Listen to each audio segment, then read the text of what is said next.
네, 저 드디어 구약이 끝났습니다. 수고한 서로에게 우리 박수 치도록 하겠습니다. 와. 여기에는 뭐 몇 번 이렇게 성경을 통독해 보신 분들도 계시겠지만, 처음으로 구약을 통독해 보신 분들도, 난생 처음으로 읽어 보신 분들도 분명히 계실 거예요.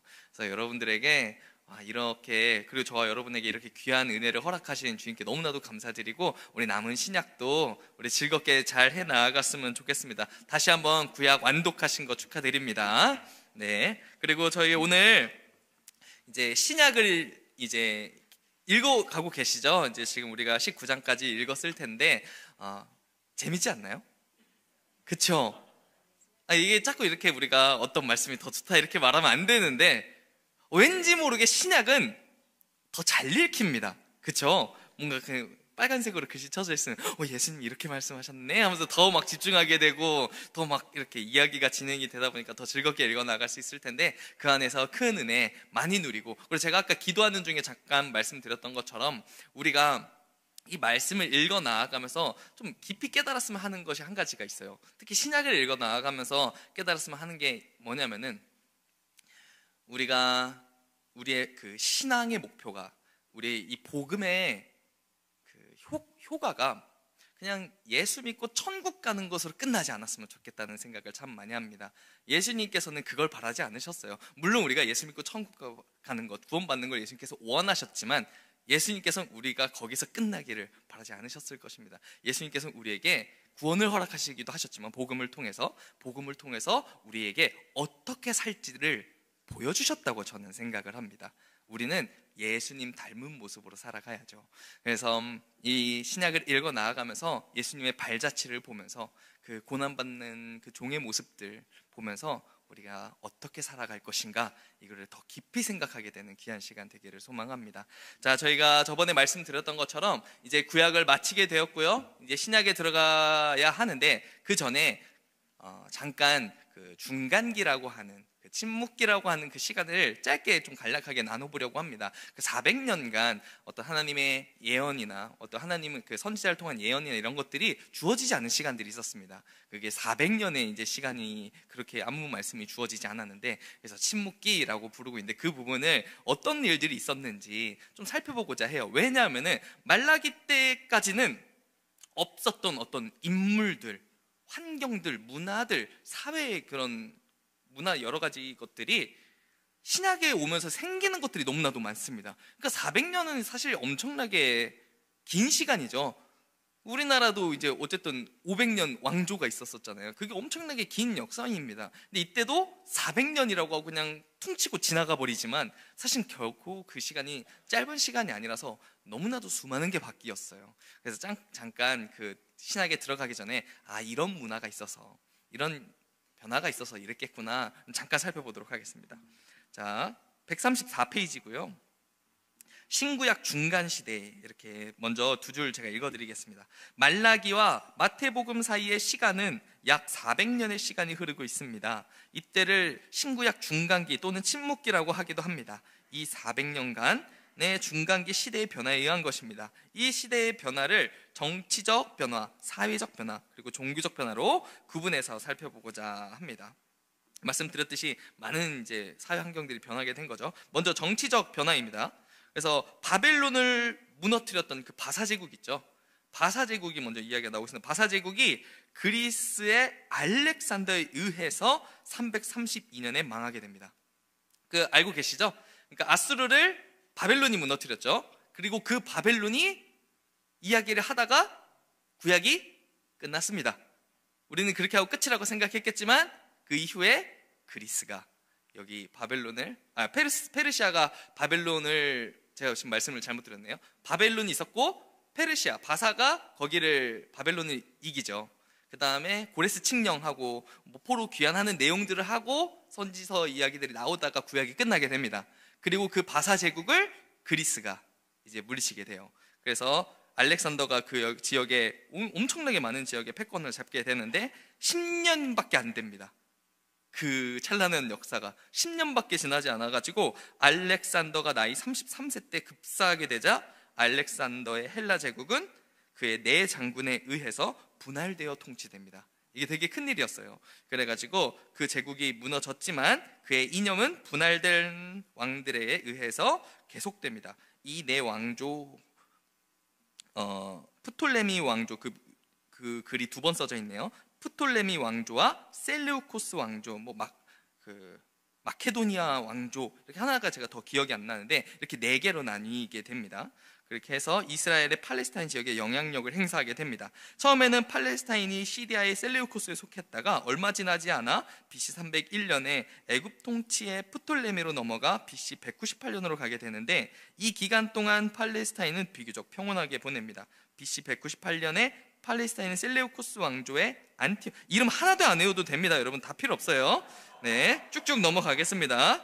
자, 그러다가 에피파네스라는 사람이 이제 거기를 예루살렘에 들어가서 성전 거기를 되게 괴롭혀요.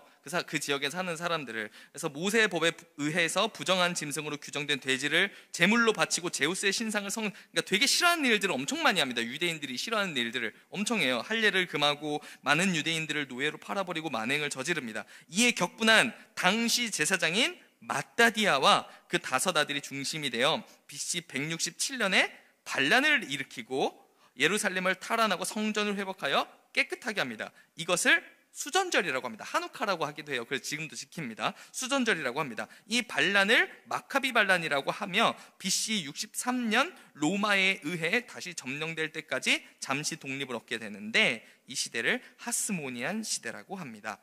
BC 63년에 이 지역은 다시 로마의 수중으로 넘어가 이 지역은 헤롯 가문에 의해 통치를 받게 됩니다. 그러니까 되게 복잡하게 되어 있지만 어쨌든 알렉산더가 바사 제국을 이기고 나서 그 지역을 다 가지고 있다가 네 개로 쪼개졌는데 그게 얘네가 쪼개지는 순간부터 망한 거예요. 얘네들은 쪼개지면 안 됐습니다. 통치가 안 되는 겁니다. 그렇게 해서 점차 막 각 지역에서 여러 가지 문제들이 발생하다가 로마가 하나씩 다 먹어요. 이미 너무나도 약해져 있으니까. 그래서 온 세계가 로마 거가 됩니다. 이때 그 이야기를 하고 있는 겁니다. 결국에는 로마가 다 가지게 됐다 이 얘기를 하고 있습니다. 그래서 잠깐 PPT를 보면은 그 지도가 있어요. 지도가 여러분들이 잠깐 또 다시 한번 말씀을 드리면 저렇게 아수르 제국이 정말 큰 지역을 다스렸죠. 그래서 이집트부터 저기 위에 시리아 직전까지 거기를 다 다스렸었고요. 그리고 그 자리를 그대로 누가 가져가게 될까요? 바벨론이 다 다스리게 됩니다. 그리고 그거보다 더 큰 나라 이제 페르시아 제국이죠. 엄청나게 방대한 지역을 다스렸어요.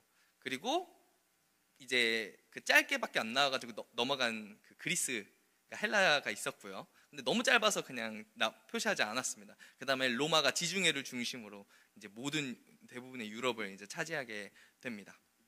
저렇게 패권이 바뀐 것을 볼 수가 있습니다. 예수님은 아우구스투스 황제 그때 태어나셨고요. 그 다음에 로마가 정책을 좀 어떻게 펼쳤냐면 다스리는 범위가 너무나도 넓었어요. 그래서 이거를 다 어떻게 한꺼번에 제어할 수가 없으니까 각 지역마다 거기를 다스린 그곳마다 분봉왕을 세워요. 그 다음에 너네가 알아서 자치적으로 너네 문화에 따라 관습에 따라 통치해. 그런 걸 좀 자치권을 좀 허락해 줍니다. 대신 세금만 잘 냈으면 됐어요. 근데 이제 황제를 잘 숭배하고 말 잘 들으면은 잘 봐줬습니다. 그리고 이 팔레스타인 지역은 헤로당이라는 사람이 이제 분봉왕으로 다스리게 되었습니다. 그런 문화를 가지고 있습니다. 그런 상황으로 가지고 신약으로 넘어오게 되는 거예요. 자, 그다음에 사회적 변화는 세 가지로 볼 수가 있는데 언어의 통일, 행정의 통일, 그다음에 디아스포라입니다. 먼저 언어의 통일을 보면 중간기 시대는 알렉산더 대제의 꿈인 헬라 문화에 영향하여 있으며 이 지중해 일대에는 헬라 문화로 인해 언어의 통일이 이루어져 후일의 복음 전파에 많은 기여를 하게 됩니다. 헬라 문화가 엄청나게 강력했어요. 너무나도 풍요로웠고 그래가지고 그냥 여기저기 다 퍼졌습니다. 그래서 모두가 헬라 말을 할 줄을 알았어요. 그리고 2번을 보면 행정의 통일 부분을 보면 로마 제국이 모든 지역을 다스림으로 국경이 없었고 또 잘 발달된 도로로 인해 여행이 용이한 상태였습니다. 그러니까 모든 길은 로마로 통한다라는 말이 있잖아요. 그래서 여러분들이 너무나도 잘 알고 있다시피 로마는 우선 어디를 정복하러 갈 때나 정복하고 나서나 가장 먼저 하는 거는 길을 만드는 겁니다. 그래서 그 나라를 잘 다스릴 수 있게, 또 너무 나라가 넓다 보니까 빨리빨리 가야 되죠. 그래서 막기 위해서 또는 뭐 점령하기 위해서 도로를 잘 이렇게 해놨었고, 그런 것들이 나중에 이제 선교에 로마를 통해서 예수 그리스도가 퍼져나가는데 너무나도 놀랍게 쓰이게 됐다, 그런 이야기를 많이 들어보셨을 겁니다. 3번 디아스포라. 이 기간 중에 유대 이민 집단인 디아스포라가 형성이 되며 그곳의 성전을 대신하여 나중에 복음 전파의 교두보 역할을 합니다. 그래서 어딜 가든 뭐가 있냐면 거기에는 시나고게라고 하는 회당이 있습니다. 막 그러니까 다 퍼진 거예요, 전 세계로. 그래서 어딜 가든, 심지어 지금도 막 러시아에 가든 뭐 어디 뭐 독일을 가든 상관없이 회당이 꼭 있어요. 걔네들은 그런 문화를 가지고 있거든요. 뭉쳐가지고 모여가지고 회당, 자기네들끼리 어떤 문화를 교류를 하고 배우고 학교 다니고 이런 것들을 다 거기서 한다고 합니다. 그래서 이런 디아스포라가 다 있었고, 그다음에 이제 어떤 그 복음 전파를 할 때 교두보 역할을 했다, 이렇게 알고 계시면 되겠습니다. 넘어가서 이 기간 중 두드러지게 형성된 정치적 세력은 다음 셋이었습니다. 이제 정치적 세력입니다. 그래서 보면은 마카비안 열심당, 헤롯당입니다. 나중에 좀 살펴보면 되겠는데 한 가지만 좀 살펴보면은, 두 가지 좀 살펴볼게요. 열심당은 유대가 로마의 속주로 병합되자 이에 대항하기 위해 갈릴리 사람 유대로부터 시작된 당파입니다. 급진적인 애국단체로 유대를 로마의 압제로부터 해방시킬 정치적 메시아를 고대한 집단입니다. 그래서 시몬과 가룟 유다, 그리고 살인 강도 바라바가 열심당원 출신이었다라고 적혀 있고요. 헤롯당 보면은 유대 지역 분봉왕인 에돔 사람 헤롯의 가문, 특히 헤롯 안디바를 추종하던 세력으로 정치적으로는 타협주의자요 실리주의자들이었습니다. 그러니까 분봉왕이니까 이해가 돼요. 그러니까 사실 아쉬울 게 없는 거죠. 그러니까 현상 유지를 위해서 타협을 하는 겁니다. 그래서 타협주의자, 헤롯당 사람들의 성격을 볼 수가 있습니다. 넘어가서 이제 종교적 변화를 보면 이 기간 중에 형성된 종교적 세력입니다. 전에는 이제 정치적 세력이었죠. 여기는 종교적 세력들의 다음에 셋이 있는데 사두개파, 바리새파, 에세네파입니다. 먼저 사두개파는 현실 타협주의자들로서 탐심을 종교적으로 위장하고 있는 무리들이었습니다. 그러니까 쉽게 말해서 변질된 종교인들이었습니다. 탐심을 가지고 있고 변질된 종교인들이라고 단순하게 좀 생각해 주시면 되겠습니다. 두 번째는 바리새파인데, 이들은 사두개파와 달리 하스모니안 왕가가 세운 대제사장을 반대했으며 평민 중심이었고 경건주의자들이었습니다. 벌써부터 이제 대중의 인기를 받았을 거란 예상이 되죠. 평민 중심이었고 경건을 지키는 자들이었습니다. 그래서 특히 부활에 대한 신학적 견해에 있어서는 사두개파와 정반대였습니다. 일명 백성의 선생으로 불렸으며 백성들의 지지를 많이 받고 있었습니다. 하지만 율법주의에 빠지면서 내면적으로는 세속주의를 지향한 형식주의자들이 되고 말았으니까, 우리가 그냥 바리새인 생각하면 무조건 부정적인 것만 생각을 하겠지만 당시의 사람들의 그 어떤 통념에서는 그렇지 않았을 수 있다는 거죠. 우리가 그걸 생각을 해봐야 됩니다. 그들이 볼 때는 멋진 사람들이었고 되게 존경할 만한 사람들이었다, 이런 문화가 있었습니다. 그리고 에세네파, 극단적인 경건주의자들로 광야에 가서 집단 생활을 하던 무리들이었습니다. 세례 요한이 이 에세네파의 일원이었을 것으로 생각됩니다. 이들은 사해사본이라는 인류에게 가장 귀중한 유산을 남겨주었는데 이것 외에는 그 당시에는 별로 큰 영향력을 미치지는 못한 채 사라졌습니다. 그러니까 얘네들의 특징은 뭐냐면은 광야 나가서 살았어요. 그리고 굉장히 경건을 너무나도 중요하게 생각을 했습니다. 금식하고 기도하고, 그 다음에 얘네들이 되게 특징적으로 했던 게 뭐냐면은 필사, 성경, 그러니까 이걸 사본을 많이 만들었어요. 그래가지고 광야에서 하는 게 맨날 사본 쓰는 것밖에 없었던 것 같아요. 그래가지고 어떤 일이 있었냐면은 이제 1947년에 정말 인류의 아주 놀라운 발견이 있게 됩니다. 그게 사해 근처에서, 이제 서쪽 근처에서 그 요단강 서쪽 사해에서 그 쿰란 동굴이라는 곳이 있었어요. 근데 거기서 한 베두인 어린 목동이 돌을 던지면서 놀다가 동굴에 돌을 던집니다. 근데 거기서 쨍그랑 소리가 난 거죠. 뭐지? 해가지고 호기심에 이제 거기서 들어갔는데 항아리가 깨진 걸 발견을 한 거예요. 근데 거기서 발견된 게 사본입니다. 그 구약 사본이 조각들이 발견이 된 거예요. 두루마리 조각이 발견이 돼가지고 거기서 이제 대대적인 이제 발굴이 이루어졌는데 11개의 동굴에서 900개의 문서가 발견됩니다. 900개. 엄청난 발견이에요. 1947년 얼마 되지도 않았습니다. 그래가지고 그때 이후로 어떤 성서 이런 연구들이 엄청나게 활발하게 이루어졌다. 그때 에스더서 빼고 다 발견됐대요. 엄청나게 많은 외경도 엄청 많이 발견됐고, 그 다음에 에세네파 규율서 이것도 많이 발견이 되어가지고 그들과 그 다음에 구약과 신약과의 관계, 그 다음에 당시 그 그리스도인들에 대한 어떤 그 당시의 그 문화 배경들을 많이 파악할 수 있었다라고 이제 이야기를 들었습니다. 그래서 따라서 이 400년 기간은 하나님께서 침묵하고 계시는 것이 아니라 오실 메시아 복음이 온 세계에 전파되어 하나님 나라 회복 운동이 활발하게 전개될 수 있는 여건 조성을 위해 역사하고 계신 것이다 라고 우리가 보면 되겠습니다. 그래서 중간기 문헌에 보면은 외경 이런 것들이 되게 많아요. 그러니까 외경이 되게 많은데, 그러니까 성경 우리가 정경이라고 정한 겁니다. 우리가 보고 있는 성경은 정경이라고 정해진 것들인데, 이제 여러 회의를 통해서 이렇게 정해진 것들인데, 그거 외에 이제 조금 뭐라 해야 될까, 이거는 정경에 들어가지 못한 것들, 이런 외경이라고 부르는데 그런 것들이 되게 많습니다. 그 중에서 이제 카톨릭은 그 외경들에서 채택을 한 거죠. 그래서 카톨릭은 성경이 우리보다 많습니다. 알고 계시죠? 구약이 더 많아요. 7개 더 많습니다. 그래서 총 73권이라고 이야기를 하고 있고요. 원래는 더 많았었는데 트리엔트 공의회 때 그거를 몇 개를 다 탈락시켜요. 그래가지고 총 73권으로 지금 그들은 성경책이 우리보다 권수가 더 많습니다. 그리고 위경이라는 것도 있습니다. 이거는 어떤 기자나 어떤 저작 연대 이런 것들에 있어서 허위로 기재됐다라고 판명이 되면 그거는 위경으로 처리가 됩니다. 이거는 좀, 왜냐하면 조작의 가능성이 있고 여러 가지 믿을 수 없는 자료들이 많이 있을 수 있기 때문에 그런 거는 위경이라고 해가지고 이제 분류를 하게 됩니다.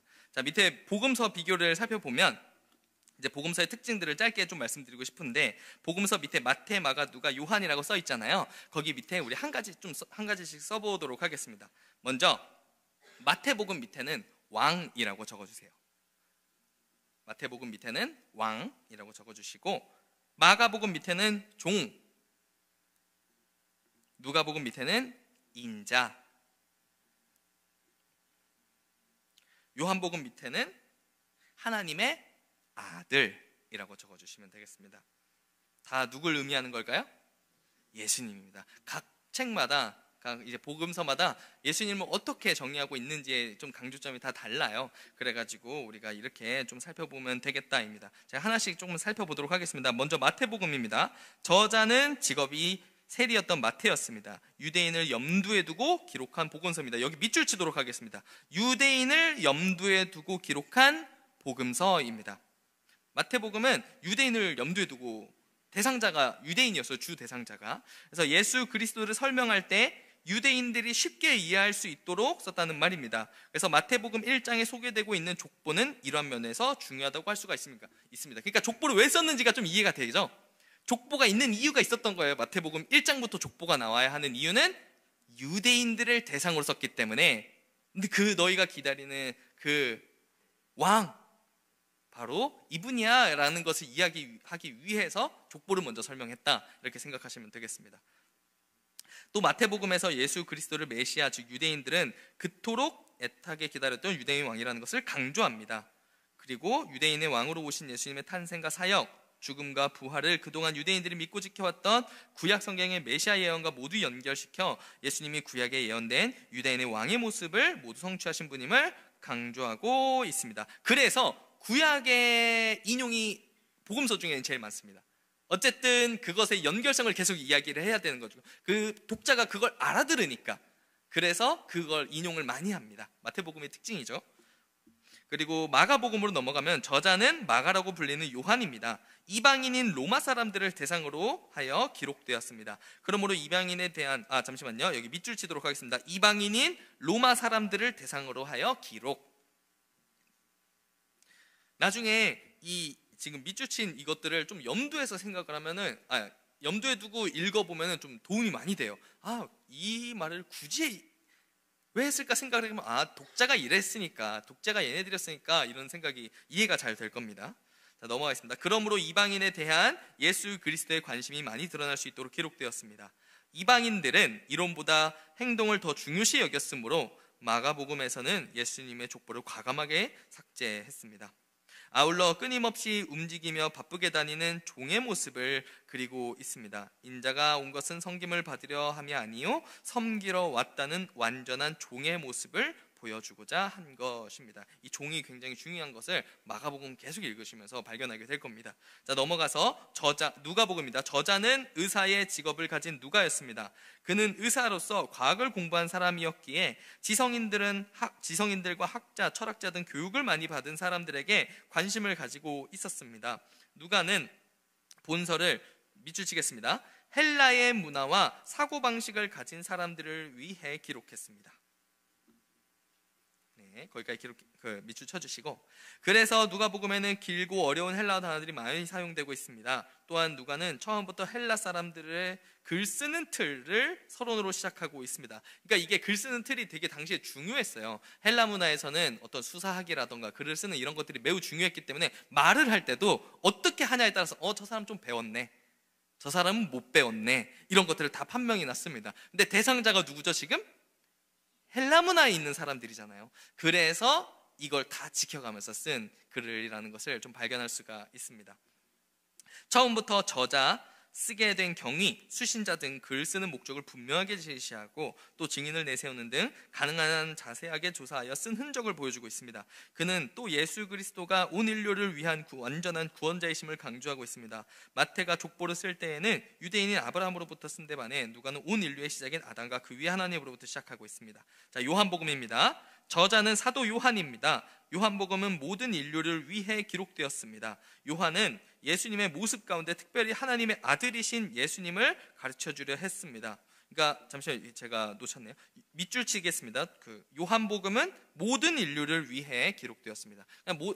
모든 성경이 다 모든 인류를 위해 기록되었겠지만 어쨌든 요한복음의 기록 당시 목적 대상자가 이랬다라는 것을 좀 특별히 생각해 주시면 되겠습니다. 그래서 그는 시간, 공간, 죽음도 초월하신 예수님을 그리면서 기적을 통해 예수님께서 하나님의 아들이심을 보여주고자 했습니다. 네, 넘어가겠습니다. 그래서 마태, 마가, 누가, 요한 이거에 대한 순서를 왜 마태, 마가, 누가, 요한이에요? 라고 질문하시는 분들도 있을 거예요. 이게 여러 가지 이유가 있을 것인데 제가 이제 찾아본 바로는 이제 마태복음은 구약과의 연결성 때문에 이게 보편적으로 전통적으로 마태를 먼저 읽었다고 합니다. 그러니까 그 연결성상에서 이제 족보가 나오니까 이게 전통적으로 이게 앞이겠거니 하면서 이렇게 된 거고, 그 다음에 마가복음은 마가가 가장 먼저 쓰여졌어요. 그러니까 그럴 가능성이 높습니다. 마가가 가장 먼저 쓰여질 가능성이 높아가지고 그래서 전통적으로 마태가 앞에 있는 것 다음으로 배치됐다라는 의견이 많았습니다. 그 다음에 누가가 그 다음에 온 것은 이제 이방인 초청이라서 그거 그냥 사실 제일 세 번째로 배치된 거에 그 근거가 좀 빈약하긴 해요. 근데 왜냐면은 네 번째 때문에 그래요. 네 번째는 가장 심오한 신학적 고찰을 다루고 있어요. 요한복음이. 왜냐면 가장 늦게 쓰여졌거든요. 요한이 가장 오래 살았어요, 제자들 중에. 그래가지고 그냥 네 번째니까 얘는 세 번째가 이런 식이 됐다라고 저의 생각입니다. 그렇게. 왜냐면 제가 세 번째가 왜 세 번째인지는 제가 찾지를 못했거든요. 1번, 2번, 4번은 찾았는데 세 번째는 못 찾아서 당연히 꼈겠구나 생각이 들어서 그렇게 말씀을 드렸습니다. 네. 그리고 대상이 점점 확대되는 것도 살펴볼 수가 있어요. 넘어가도록 하겠습니다. 자, 그리고 여러분들 다 아시겠지만 다시 한번 설명을 드리자면 이제 136페이지입니다. 거기에 보면은 공간복음과 요한복음이라고 이제 나와 있어요. 이제 여러분들이 공간복음에 대해서 알고 계시죠? 어떤 책을 공간복음이라고 하죠? 마태, 마가, 누가까지를 공간복음이라고 하고 그 다음에 요한복음을 따로 띄어서 말합니다. 왜냐하면은 이게 여기 적혀 있는데 관점을 같이 하고 있기 때문이에요. 그래서 영어로 뭐라고 말하냐면은 시놉틱 가스펠이라고 말을 해요. 이게 헬라어에서 온 건데 뭐냐면 시놉틱이 뭐냐면 신이 쉰을 이야기한 거라 가지고 함께라는 뜻이고요. 옵틱이 보다, 이제 눈으로 보다 이런 뜻을 가지고 있어요. 그래서 함께 보다 그런 의미를 가지고 있어가지고 이 공간 보면 공통된 관점을 가지고 쓰여진 책.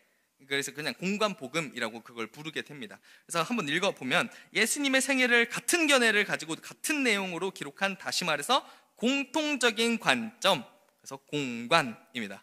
공관복음. 그래서 기록된 복음이라 하여 우리는 마태, 마가, 누가 복음을 공관복음이라 부릅니다.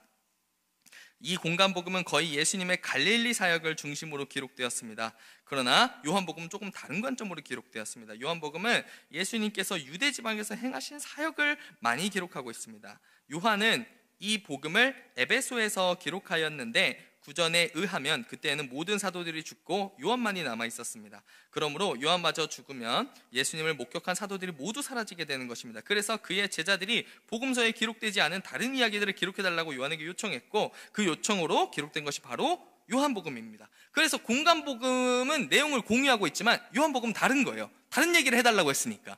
그래가지고 학자들마다 다르겠지만 93%에서 97%의 다른 내용을 이야기합니다. 요한복음에서 말하고 있는 내용은 공관복음에서 안 다루고 있는 내용들을 위주로 다루고 있는 것을 볼 수가 있습니다. 요한은 예수님께서 죽으신 후 약 60년을 더 살았기 때문에 예수님에 대해 묵상할 시간이 많았습니다. 그는 예수님의 사랑을 가장 많이 받았기 때문에 예수님의 사랑하시는 제자라고 불렸습니다. 요한이 예수님을 깊이 묵상하며 기록한 책이 바로 요한복음이었습니다. 좀 차이를 아시겠죠? 그래서 공관복음과 요한복음 어떤 성격을 가지고 있는지 좀 생각하면서 읽어주시면 되겠습니다. 그리고 좀 밑에 맨 뒤에서 네 번째 페이지에 보면 여기 부록들 있죠? 맨 뒤에서 네 장 넘기면 이렇게 생긴 데가 있어요. 이렇게 이 페이지가 있거든요. 사복음서 비교라고 있습니다. 사복음서 비교. 4장 정도 넘김이 있는데 이걸 잠깐 살펴보면 여기 사복음서가 어떻게 차이가 있는지를 좀 표로 정리되어 있는데 빠르게 넘어가 보면 먼저 추측 기록 연대. 요한이 가장 늦죠. 그러니까 제일 오래 살았고 그 다음에 복음서를 쓰려고 했었던 거라기보다는 어쨌든 어떤 신학적 우리가 오래 살았고 요한이 그 다음에 제자로 오래 시간이 흐르다 보니까 어떤 신학적인 정립이 많았었고 그래서 그런 이야기들을 많이 하다 보니까 저작 연대가 제일 늦습니다. 그래서 쭉 내려오면은 구약 인용 밑에 보면 구약 인용이라고 있어요. 마태가 53% 구약 인용이 제일 많은 건 아까 말씀드렸듯이 독자가 누구였기 때문에 유대인들이었기 때문에 인용이 많고요. 그 다음에 고유 내용 마가가 7%밖에 안 되죠. 고유 내용이 그 이유는 뭘까요? 가장 먼저 쓰였기 때문에 고유 내용이 7%밖에 안 됩니다. 그래서 마가 우선설이라는 게 있는 거예요. 마가가 먼저 쓰여졌고 다른 애들이 참고해서 썼겠구나라는 내용들이 어떤 그런 내용들이 논의되고 있습니다. 신학적으로 넘어가 보면 공관복음과 요한복음의 차이점 여기에 보면 여기서도 한 가지 좀 더 짚고 넘어가자면 어쨌든 강조점이 달라요. 관점에 보면은 공관복음은 역사적인 사실을 기록한 거에 반해 요한복음은 신학적, 그러니까 같은 내용을 또 해달라고 한 게 아니라 어쨌든 요청에 의한 신학적 정립이 필요했었던 내용이었기 때문에 신학적인 내용들이 더 많다. 그리고 쭉 내려오면은 성전 청결이라고 나와 있어요. 성전 청결이 이거는 좀 여러분들이 헷갈리실까봐 제가 미리 좀 말씀드리고 넘어가려고 하는 건데 성전 청결의 시기가 공관복음에서는 공생의 말에 했다고 이제 기록이 되어 있는데 근데 요한복음에서는 공생의 초에 이렇게 기록을 하고 있습니다. 그러니까 이게 역사적으로 누가 틀렸다 맞다 이렇게 하고자 하는 것이 아니라 요한복음이 신학적 의도가 담겨 있어서 배치를 다르게 했다라고 보는 게 맞습니다. 그래서 여러분들이 한번 보면서 뭐가 다르다, 뭔가 이문이 있다 이렇게 생각이 들면은 다시 이 책을 펼쳐서 어떤 의도를 가지고 있었겠구나 한번 생각해 보는 것도 좋을 것 같습니다. 자, 저희 넘어가도록 하겠습니다. 자, 마태복음입니다. 마태복음 사실 읽고 있는 거죠, 지금 여러분들. 그래서 오늘 처음 다루는 겁니다. 마태복음 옆에 예수 그리스도는 유대인의 왕이라고 적어주세요. 유대인들을 향해서 왕으로 오신 예수님을 전하고 있기 때문에 유대인의 왕이라고 적는 겁니다. 자, 저자는 마태이고요. 대상은 유대인입니다. 주제는 왕으로 오신 메시아 예수입니다. 먼저 특징 1번을 보면 구약 인용이 가장 많은 복음서죠. 왜냐면은 뭐 때문이었죠? 유대인들 때문인 거죠. 유대인들을 위해서 그렇습니다. 쭉 넘어가겠습니다. 다 다뤘던 내용이라. 그래서 5대 설교, 5번 5대 설교 보면 산상보훈, 12제자 파송설교, 천국비유, 제자설교, 종말설교 이렇게 다루고 있고요. 유일한 비유자료, 그러니까 마태복음에만 있다는 거예요. 이런 것들을 다 이제 사복음서가 다 가지고 있는 것들이라서 계속 말씀드릴 겁니다. 유일한 비유자료, 마태복음에 있는 것들은 곡식과 가라지, 밭에 감춘 보화, 진주 그물 비유, 1만 달란트 빚진 자, 포도원 품꾼, 두 아들 비유, 10처녀, 양과 염소 이렇게 있습니다. 유일한 이적 자료, 두 소경 고치심, 베드로 물이 걷다 빠짐, 물고기 입에 한 세겔, 성전 병자 치유 이렇게 있습니다. 그러니까 마태의 직업이 뭐였죠? 세리였죠. 그래서 얘가 좀 그게 얘라고 하니까 좀 그렇네요. 아무튼 이분이 좀 돈에 관심이 많았나 봐요. 그러니까 동전 이런 거에 관심이 많았어서 그런지 뭐 세겔, 달란트 이런 표현들이 되게 많이 나옵니다. 그러니까 똑같은 얘기를 해도 다 똑같이 들었겠지만 예수님이 이렇게 뭐 한 세겔, 한 달란트 뭐 이렇게 얘기했을 때 그게 더 잘 들리게 됐었고 더 오래 기억이 남았겠죠? 왜냐면 자기 전문 분야니까. 그래서 그런지 그런 동전 이런 것들 관련해 가지고 내용이 더 상세하게 기록되어 있는 것을 좀 발견할 수가 있습니다. 그러면은 누가는 직업이 뭐였죠? 의사였죠. 그러면 뭐에 관한 내용이 더 많을까요? 치유, 치료 이런 내용이 되게 많아요. 자기 전문 분야, 그러니까 자기가 아는 것만 보이는 거예요. 그래서 그런 것들이 좀 특징으로 볼 수가 있다. 그래서 살펴봐 주시면 되겠습니다. 그럼 똑같은 내용을 하나만 쓰지 뭐 4개나 써가지고 우리가 4번이나 읽어야 되네 이렇게 생각하지 마시고 다 방점이 다르다 이렇게 다 은혜가 크다 생각하고 즐겁게 읽어주셨으면 되겠습니다. 넘어가겠습니다. 예수님의 족보라고 적어주세요. 1장 1절부터 17절까지는 예수님의 족보입니다.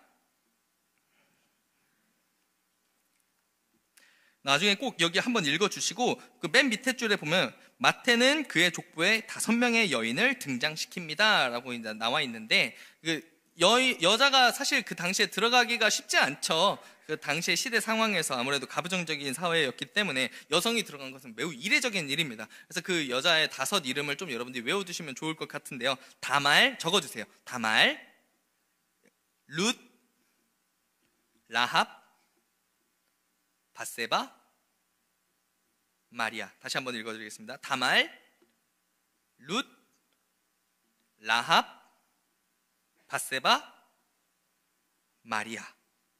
각각이 가진 또 의미가 커요. 그래가지고 여러분들이 생각해보면서 떠올려 보면서 읽어보시면 좋겠습니다. 1장 18절부터 25절 그리고 4장까지는 예수님의 탄생이라고 적어주세요. 예수님의 탄생. 마태복음 1장 23절은 예수님의 이름을 임마누엘이라고 명한다고 했습니다. 그 뜻은 우리와 함께 하신다고 했습니다. 그것은 복음의 시작과 끝입니다. 천사가 예수님의 수태고지를 할 때 예수님의 이름을 임마누엘로 고지하면서 마태복음의 예수님 기사가 시작됩니다. 구약의 아하스 왕에게 이사야가 들려주었던 임마누엘의 약속이 지금 성취되고 있는 것입니다. 이스라엘의 궁극적인 문제 해결과 궁극적인 구원은 임마누엘이 오셔야 해결되는데 바로 지금이 그때라는 것입니다. 마태복음은 밑줄 치도록 하겠습니다. 하나님이 우리와 함께 하시는 임마누엘이 실현되면 어떤 일이 일어나는가를 보여주는 책입니다. 밑줄 쳐주셨죠? 네. 넘어가겠습니다. 죄인의 죄가 사해지고요. 병자가 일어나고요. 가난한 자와 고아와 과부가 위로를 받습니다. 교만한 자는 배척을 받고 마음이 가난한 자가 하나님 나라를 유업으로 받습니다. 그 백성의 영원한 복지를 위해 죽으시고 살아나셔서 부활의 생명을 공급해 주십니다. 이 임마누엘이 우리의 왕이십니다. 그것이 바로 하나님 나라의 인재입니다. 이것은 구약의 어떤 왕들도 하지 못했던 일입니다. 예수님은 승천하시기 전에도 임마누엘을 약속하셨습니다. 예수님은 공생의 시절만 제자들과 함께 해주신 것이 아닙니다. 승천하신 후에는 성령 강림으로 우리와 함께 해주십니다. 예수님이 오늘도 우리에게 임마누엘 되어주심으로 우리는 구원을 받으며 평생 구원의 기쁨을 누릴 것입니다. 그러다가 예수님은 최종적으로 역사의 끝에 재림하셔서 우리와 영원히 함께 해주실 것입니다. 우리가 여기서도 이제 이미와 아직의 그래서 우리가 이미 임한 하나님의 나라와 그리고 오실 하나님의 나라 우리가 그 긴장 가운데 살아가고 있다는 것을 또 살펴볼 수가 있고요. 또한 놀라운 사실은 그리스도가 미가 선지자의 예언대로 유다 베들레헴에서 탄생하십니다. 이것도 우리가 살펴볼 수가 있습니다. 그리고 넘어가서 다음 단락에서 세례 요한은 구약의 마지막 선지자입니다. 400년간 선지자의 침묵을 깨고 구약에서 꿈꾸고 선지자들이 외친 하나님 나라를 성취할 메시아의 오심으로 이루어지게 될 때 세례 요한은 말라기 4장 5절에서 말하는 예수님보다 먼저 오는 엘리야입니다. 그는 예수님의 길을 곧게 하는 광야에 외치는 자로서 이 세상에 왔습니다. 그는 겸손의 본을 보인 사람입니다. 쭉 넘어가서 마지막 단락입니다. 마태복음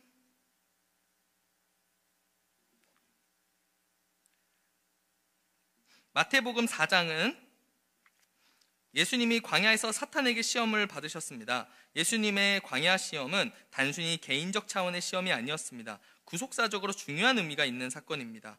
창세기 3장 15절, 제가 한 단락을 먼저 앞에 걸 다시 읽어볼게요. 제가 빼뜨린 것 같아가지고. 자, 이어서 보이시죠? 거기를 읽어드리겠습니다. 이어서 예수님께서 세례를 받는 장면이 나옵니다. 왜 예수님은 세례를 받으셨는가? 모든 세례는 죄를 회개하는 것인데 예수님의 세례는 죄와 관계가 있는 세례가 아니고 마태복음 3장 15절의 모든 의를 이루기 위함이라고 말하고 있습니다. 그것은 바로 하나님 나라를 이루기 위함입니다. 세례는 하나님 나라의 백성이 되기 위한 첫 번째 절차입니다. 우리가 여기서 생각해 볼 수가 있는 게 뭐냐면은 예수님이 오신 이유를 생각해 볼 수가 있어요. 이 장면을 통해서. 그러니까 예수님은 우리를 구원하시기 위해 오신 것이 맞습니다.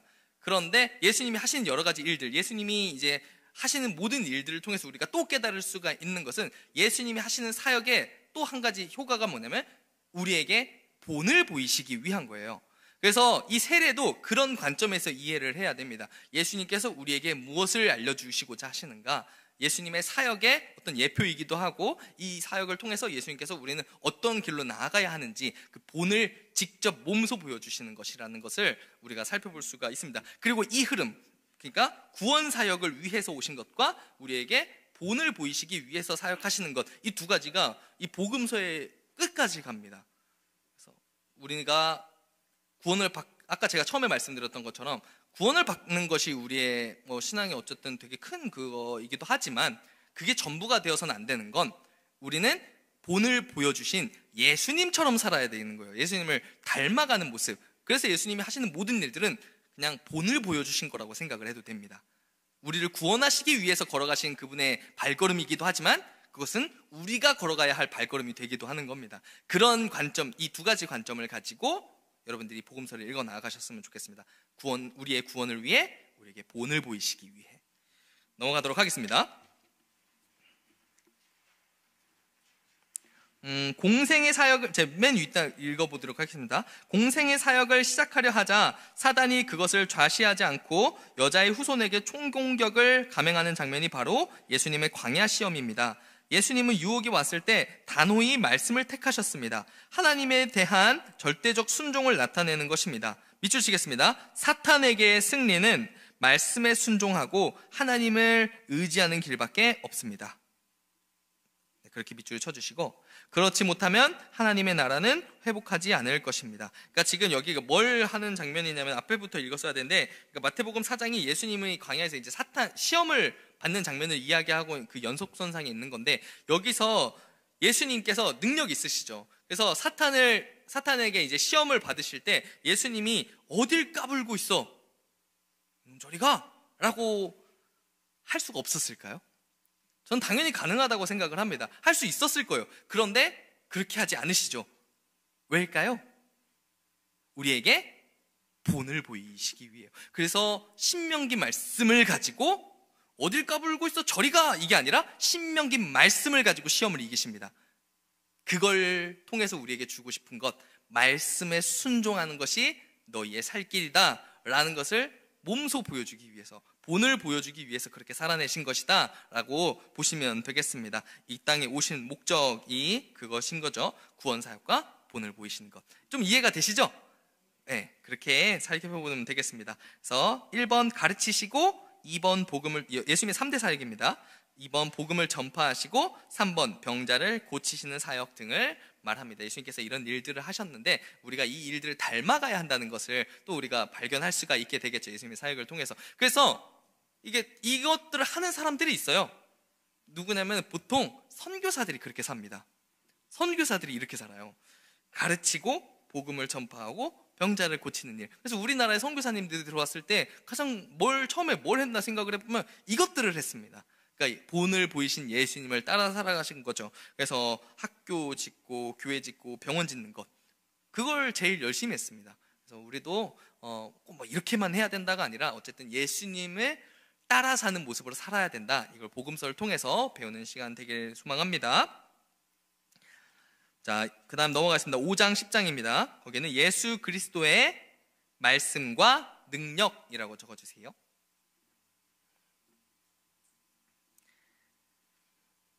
하나님의 아들로 확증되신 예수님은 천국 복음을 전파하기 시작합니다 하면서 이제 산상수훈 이야기가 이 부분에서 나오게 됩니다. 넘어가서 밑에 보면은 팔복과 이제 상급이 이제 이야기하고 있어요. 팔복 그 이제 산상수훈 이야기하면서. 근데 가운데는 참고 자료로 들어가 있다 이 표에서 그렇게 생각해 보시고 나중에 읽어 보시면 되겠습니다. 11장 13장은 천국의 비밀입니다. 넘어가도록 하겠고요. 자, 13장 1절부터 53절까지는 씨 뿌리는 비유와 천국 비유들입니다. 그래서 앞줄만 읽으면 이 부분은 예수님의 천국 복음의 하이라이트를 보여주는 아주 중요한 부분입니다. 크게 7가지의 비유가 나오며 여기에 나오는 모든 비유는 하나님 나라에 관한 비유라는 점에서 매우 중요한 부분입니다. 다음 단락에 보면 다음 단락이 있네요. 첫 4개 씨 뿌리는 자의 비유, 가라지 비유, 겨자씨 비유, 누룩 비유는 무리에게 주는 비유이며 나머지 3개 감춰진 보화 비유, 진주 비유, 그물 비유는 제자들에게 주는 비유입니다. 씨 뿌리는 비유는 천국 기원에 관해 설명하며 가라지, 겨자씨, 누룩 비유는 천국은 사탄이 방해 공격을 하지만 꾸준히 자란다는 점을 설명하고 감춰진 보화, 진주의 비유는 천국을 사모하고 찾는 사람들의 자세히 관해 설명하며 그물 비유는 천국의 완성과 심판은 반드시 있다는 점을 설명합니다. 그래서 천국 14장 18장으로 넘어가서 천국 백성의 삶입니다. 세례 요한은 고난을 받고 죽게 됩니다. 환난의 바람이 부는 세상 바다에서 사람의 먹고 사는 인생 문제를 오병이어로 책임지시는 주님을 의심하지 말고 하나님의 아들로 믿어야 합니다 라고 다루고 있습니다. 이게 오병이어가 되게 중요한 의미를 가지고 있습니다. 그래서 그런지 이 모든 복음서에서 다 다루고 있어요. 그래서 어디서 좀 하고 있는지 다루고 있는지를 좀 외워두면 좋은데 되게 쉬워요. 이게 재밌습니다. 이게 어떻게 외우냐면은 식사는 육구역에서 합니다 라고 외우면 됩니다. 14장에서 다루고 있고요. 마태가 14장, 마태 마가가 6장, 그 다음에 누가가 9장, 그 다음에 요한복음이 6장입니다. 식사는 육구역. 네, 식사는 육구역에서 합니다. 이렇게 하면서 외운다고 합니다. 넘어가겠습니다. 자, 오병이어의 기적을 마태와 마가를 통해 보는 제자들의 자세. 자, 예수님께서 제자들에게 무리들을 먹이도록 권했을 때 제자들의 대답이 어떠했는가를 유의해 보십시오. 그들은 3가지 이유를 들어 변명합니다. 첫 번째, 여기는 빈들이요. 공간적 이유를 대고 있죠. 그 다음에 2번째, 때도 이미 저물었고 시간적 이유를 대고 있습니다. 3번째, 빵 5개와 물고기 2마리뿐, 그러니까 소유적 이유를 대고 있습니다. 다시 말하면 우리는 거리가 너무 떨어져 있고 또 시간도 없으며 나눌 만큼 가진 것도 없다는 변명이 됩니다. 오늘 우리들이 가지고 있는 변명이 바로 그것입니다. 그리스도인의 사랑은 나눔과 섬김에 근거하고 있다는 것을 알아야 합니다. 그래서 우리가 나는 어떤 핑계로 지금 내주하고 계신 성령님의 부르심에 핑계를 대고 있는지, 그것을 피하고 있는지 우리가 또 깊이 생각해 볼 수가 있게 되는 것 같습니다. 안 된다는 이유가 너무나도 많죠. 근데 그게 대부분 다 우리의 어떤 인간적인 모습들인 것을 발견하게 될 것입니다. 넘어가세요. 놀라운 건 드디어 내일 읽을 부분을 다루게 됩니다. 자, 19장부터 28장입니다. 마지막 날에 대한 대비책과 천국 복음 완성, 그러니까 십자가 사건을 이 부분에서 다루고 있다 이렇게 생각해 주시면 되겠습니다. 넘어가겠습니다. 마가복음입니다. 예수 그리스도는 종이라고 적어주세요. 저자 마가고요.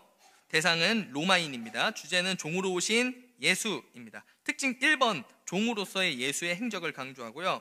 3번 보면 예수님의 이적에 관심이 가장 많은 복음서입니다. 5번, 가장 짧은 복음서입니다. 일반적으로 최초의 복음서로 보는 견해가 가장 많습니다. 자, 6번, 예수의 고난이 강조된, 어쨌든 종을 이야기하려고 하기 때문에 그렇습니다. 그리고 8번, 천국 복음이 가장 먼저 언급된 복음서이고요. 10번, 축기 치병 이후 예수의 메시아 되심을 밝히지 못하게 경관한 구령. 이거 관련해 가지고 이번에 질문 왔었죠. 어떤 조에서 질문을 해주셨어요. 예수님이 왜 말하지 말라고 하나요? 이제 이거에 대해서 이제 질문을 해주셨는데, 그러니까 여러 이유가 있는데 이제 대표적으로 근데 이제 3가지 정도로 꼽을 수가 있는 거죠. 어쨌든 왜냐면은 그들은 이 정치적인 메시아를 되게 갈구를 했었어요. 근데 이게 오해가 될 수가 있는 겁니다. 예수님이 이적을 했을 때, 와, 메시아 하면서 이게 어떤 정치 운동으로 퍼져갈 수 있는 것을 예수님께서는 원하지 않으셨어요. 왜냐하면은 예수님은 지금 그걸 하려고 온 게 아니잖아요.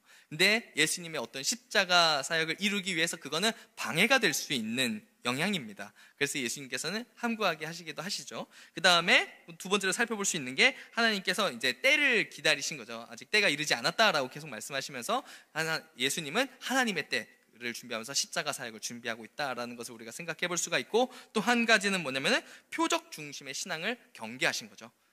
이적을 보고 사람들이 믿음을 가지는 것. 근데 사실 그거는 믿는다고 말하기가 되게 어려운 거죠. 그냥 아는 거죠. 현상이 있는 거니까 그거는 믿는 게 아니라 그들이 그냥 보고 그렇게 느끼게 된 것일 뿐입니다. 그래서 보지 않고 믿는 것이 더 귀하다라는 말씀이 괜히 있는 것이 아니듯이 예수님은 표적 중심의 신앙을 경계했다, 이렇게 생각해 주시면 되겠습니다. 자, 7개 비유: 씨 뿌리는 자 비유, 등불, 스스로 자라나는 씨, 겨자씨, 바리새인과 헤롯의 누룩, 악한 농부 비유, 깨어있는 문지기 있고요. 마가복음에서만 나오는 유일한 자료, 친족들이 예수를 미쳤다 하고 스스로 자라나는 씨가 있고, 벳세다 소경치유, 벗은 몸으로 도망하는 청년, 그리고 마지막 명령, 이렇게 있습니다. 넘어가서 1장 6장에서는 그리스도의 권세를 다루게 됩니다. 마가복음은 신약성경의 사복음서 중에 가장 짧게 기록된 책입니다. 16장입니다. 그러므로 예수 그리스도의 생애와 사역에 대해 충분한 설명은 부족하지만 복음의 골격은 명확하게 보여준다는 장점이 있습니다. 밑줄 치도록 하겠습니다. 복음의 핵심은 예수 그리스도가 죄를 사하시는 것이고, 죄사함을 받은 예수님의 제자가 되어 예수 믿음으로 사는 것입니다. 이제 좀 이해가 되죠? 계속 복음서가 이걸 이야기하고 있는 거예요. 복음의 핵심은 우리가 구원을 받는 것, 죄사함을 받는 것이고, 그 다음에 죄사함을 받은 예수님의 제자가 되어 예수 믿음으로 사는 것입니다. 그러니까 구원받는 것으로 끝나지 않는다는 거죠.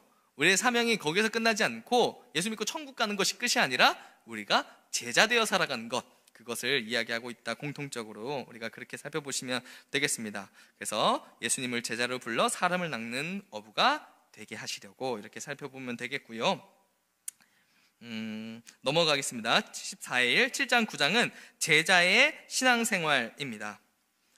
예수님의 권세 교육을 받은 제자들에게 바른 신앙을 가르치시고요. 첫째는 하나님의 계명, 그리고 두 번째는 하나님의 일, 셋째는 권능으로 임하는 하나님의 나라, 이렇게 다루고 있다는 것을 보시면 되겠고요.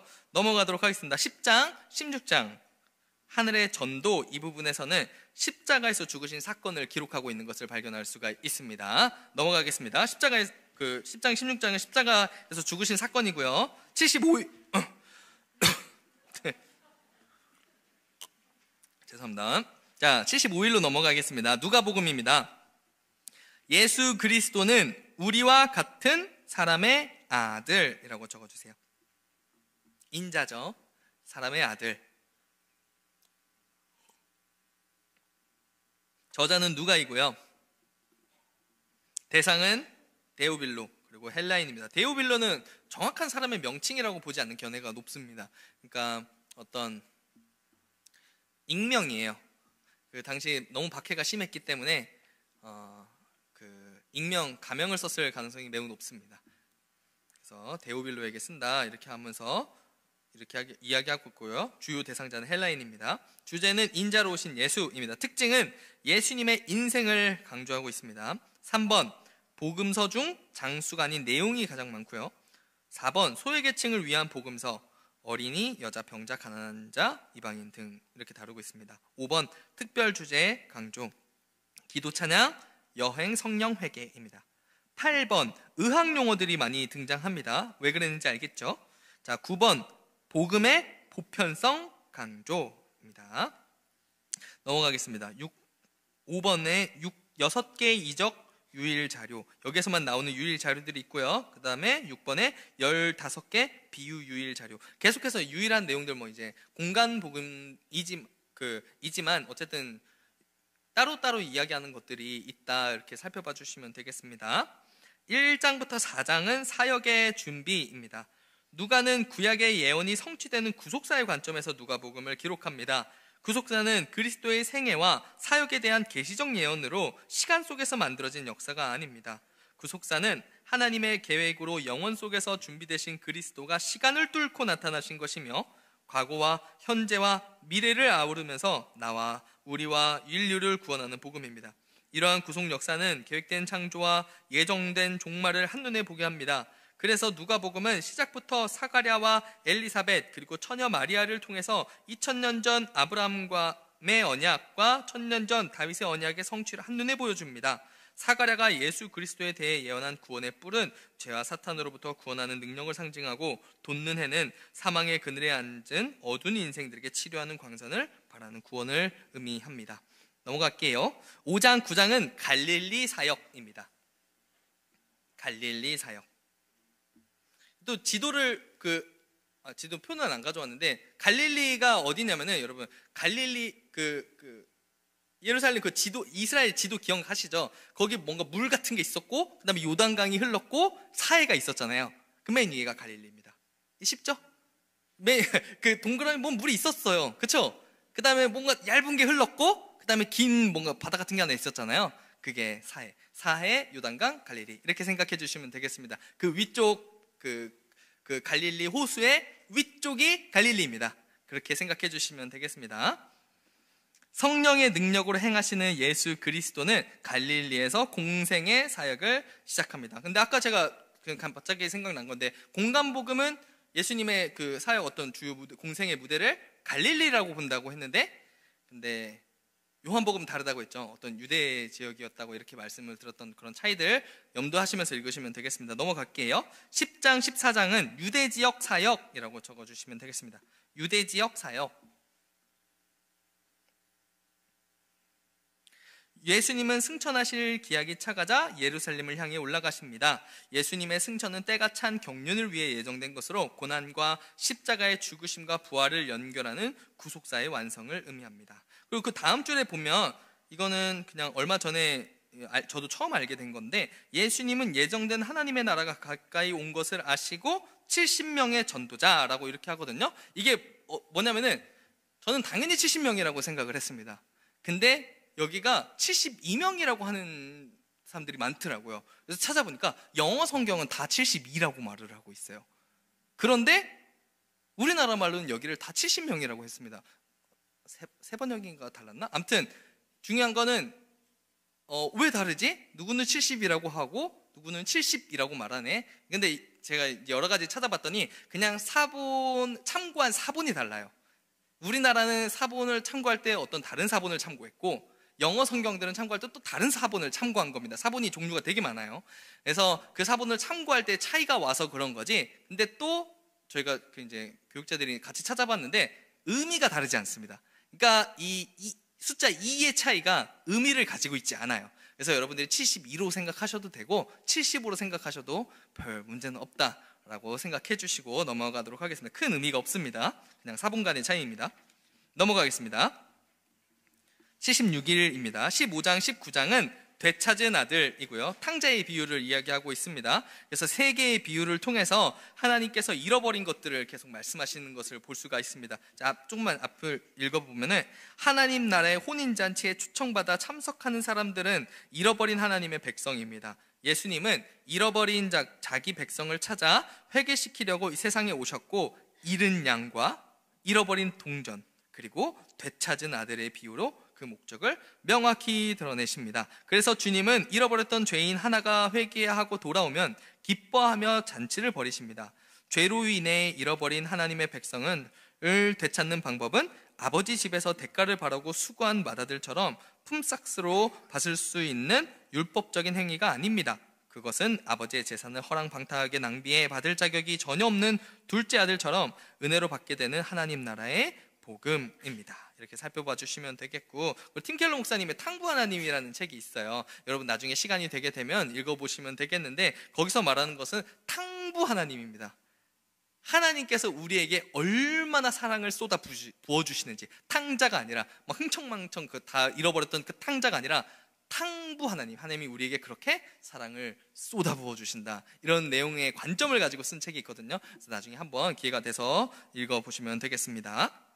넘어갈게요. 20장, 24장입니다. 거기는 증인의 사역이라고 적어주시면 되겠습니다. 증인의 사역. 그래서 여기 내용들을 나중에 읽어봐 주시면 되겠는데, 결국 무엇을 이야기하고 있냐면은 선지서의 내용들이 막 나와요. 선지서의 내용들, 우리가 지금 최근에 이제 선지서 읽었었잖아요. 그 선지서의 내용들이 계속 나오면서 구속사가 진행되고 있는 것을 이 부분에서 살펴볼 수가 있습니다. 그래서 막 성취가 되는 것들을 볼 수가 있어요. 그래서 이 부분들을 좀 볼 때, 만약 선지서를 내가 좀 재밌게 읽었다 하면 여기를 좀 재밌게 읽을 수 있을 것 같습니다. 넘어가도록 하겠습니다. 요한복음입니다. 예수 그리스도는 하나님의 아들, 적어주세요.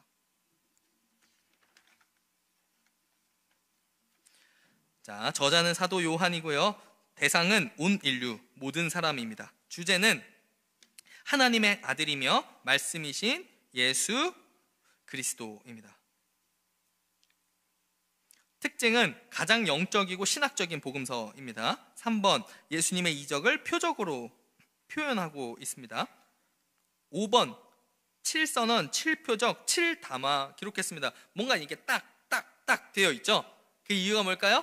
이 요한이 신학적으로 체계가 되게 잘 잡혀있는 어른이다, 이렇게 생각해 주시면 되겠습니다. 늦게 썼어요. 나이가 많이 들고 썼기 때문에 어떤 그 제자로서 오래 살았고 연륜이 쌓였고 뭔가 경력이 쌓여가지고 이제는 뭔가 좀 더 잘 전할 수가 있는 거예요. 그래서 이런 것들을 잘 정리해서 작성을 했다, 이렇게 생각해 주시면 되겠습니다.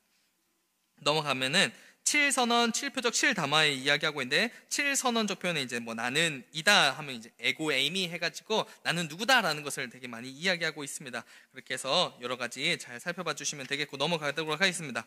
자, 1장부터 12장은 영생은 그리스도입니다. 앞줄만 읽어드리면, 누가복음의 마지막은 구약 성경이 예수의 구속사임을 증명하며, 요한복음은 구속사의 내용이 영생임을 증명합니다. 예수님은 자신을 메시아로 믿지 않는 자들에게 구약 성경의 핵심 내용이 예수 그리스도라는 것을 알게 하십니다. 넘어가면요, 13장, 21장, 거기는 영생은 임마누엘입니다. 그래서 요한복음의 내용은 크게 두 부분으로 구분할 수 있습니다. 전반부는 예수 그리스도가 하나님 아버지의 보내심을 받고 영생의 비밀을 가지고 오신 내용입니다. 후반부는 예수 그리스도가 하늘 아버지에게로 돌아가시는 여정의 이야기입니다. 네, 그렇게 살펴봐 주시면 되겠습니다. 전반부, 후반부가 나뉘어진다는 것을 염두에 두고 읽어주세요. 자, 사도행전으로 넘어가겠습니다. 오늘 여기까지 하게 되겠죠. 사도행전. 예수 그리스도는 그는 세상의 구주라고 적어주세요. 그는 세상의 구주. 저자는 누가이고요. 대상은 모든 이방인 성도들입니다. 주제는 성령의 권능으로 성장하는 교회. 기록 목적은 복음의 확산으로 인한 초대교회 발전 과정, 즉 기독교의 역사성을 알리고 유대인에게 그리고 헬라의 다신교회에 대해 기독교가 참 하나님의 종교임을 변증하기 위해서입니다. 특징 3번을 보면 성령행전이라고, 선교행전이라고도 하는데, 이제 성령의 오심을 다루고 있고 성령을 통해 교회가 확산되고 복음이 확산되는 것을 다루고 있는 것을 통해서 우리가 성령행전이라는 별명이 붙은 것을 생각해 주시면 되겠습니다. 6번, 갑작스러운 결말. 그래서 28장으로 좀 되게 갑작스럽게 끝이 나거든요. 그래서 막 어떤 사람들은 그럼 우리가 29장을 쓰자 막 이런 경우도 있었었는데, 그러면 안 되고요. 우리가 어쨌든 그냥 그거에 대해서 그냥 의미를 받아들일 수가 있겠죠. 우리가 29장과 같은 뭐 삶을 살아내야 된다, 이렇게 받아들이면 좋겠습니다. 자, 9장 여러 사람의 설교가 등장합니다. 베드로, 바울, 스데반, 야고보 이렇게 있고요. 10번 신약에서 가장 긴 책입니다, 분량으로. 그리고 12번 인물로 베드로, 바울, 그리고 지역으로는 예루살렘, 사마리아, 열방, 이렇게 해서 구분해서 볼 수 있다는 것을 살펴주시면 되겠고요. 사도행전을 통해서 보는 교회의 형성과 발전입니다. 그래서 확장 과정을 살펴보시면 되겠습니다. 점차적으로 확장돼요. 뒤로 갈수록 확장이 되는 것을 볼 수가 있습니다. 그래서 성령행전은 그 의미를 따라서 어떤 뉘앙스를 가지고 뭔가 확장되어져 가는구나, 이 개념으로 사도행전을 봐주시면 되겠습니다. 1장부터 3장은 성령의 강림입니다. 예수님이 승천하시기 전에 사도들에게 약속하신 성령은 오순절 날에 강림하십니다. 넘어가도록 하겠고요. 4장부터 11장은 성령의 사역이라고 적어주세요. 성령의 사역. 그래서 유대인에게만 이게 국한된 것이 아니라 이방인에게로 이제 확대된다라는 것을 이 부분을 통해서 더 두드러지게 나타난 것을 볼 수가 있습니다. 그래서 맨 마지막 단락만 좀 살펴보면, 하나님이 성령을 우리에게 보내주신 것은 그리스도가 우리를 죄에서 자유하게 하려고, 자 여기 이 부분 좀 밑줄 쳐주세요. 죄에서 자유하게 하려고 구원하신 구속사의 진리를 깨닫게 하시고까지 밑줄을 쳐주시고, 좀 더 읽겠습니다. 육체의 욕심을 따라 썩어져가는 구습을 쫓는 옛사람을 벗어버리고 성령으로 충만해, 다시 밑줄 하겠습니다, 예수로 살게 하시려는 것입니다. 그러니까 계속해서 나타나는 신약에 좀 두드러지는 특징 같아요. 구원 받게 하시는 것, 그리고 예수를 닮아 살아가게 하는 것, 이게 좀 신약에서 계속 이야기하는 것 같다라고 생각해 주시고, 이게 지금 이번 한 주 그렇게 읽어주시면 좀 유익이 크지 않을까 생각을 하게 됩니다. 자, 강의는 이렇게 마치게 되겠고요.